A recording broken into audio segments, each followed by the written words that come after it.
ಉಪ್ಪಿನಗಡಿ ಕೊಯ್ಲಾ ರಸ್ತೆಯ ಹಿರೇಬಂಡಾಡಿ ಶಾಖೆಪುರದ ಬೈಕ್ ಅಪಘಾತದಲ್ಲಿ ಗಂಭೀರವಾಗಿ ಗಾಯಗೊಂಡಿದ್ದ ಕಾಲೇಜು ವಿದ್ಯಾರ್ಥಿ ಸಾವನ್ನಪ್ಪಿದ್ದಾರೆ. ರವೀಂದ್ರ ರೈ ಮುರದಮೇಲುರವರ ಪುತ್ರ ಲಿಖಿತ್ ರೈ ಮೃತ ವಿದ್ಯಾರ್ಥಿ. ಈತ ಬುಧವಾರ ಸಂಚರಿಸುತ್ತಿದ್ದಾಗ ಸವಾರನ ನಿಯಂತ್ರಣ ತಪ್ಪಿ ಬೈಕ್ ಗುಂಡಿಗೆ ಬಿದ್ದಿದೆ.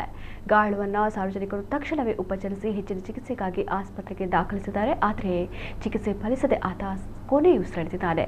ಈ ಸಂಬಂಧ ಪೊಲೀಸರು ಪ್ರಕರಣ ದಾಖಲಿಸಿಕೊಂಡಿದ್ದಾರೆ.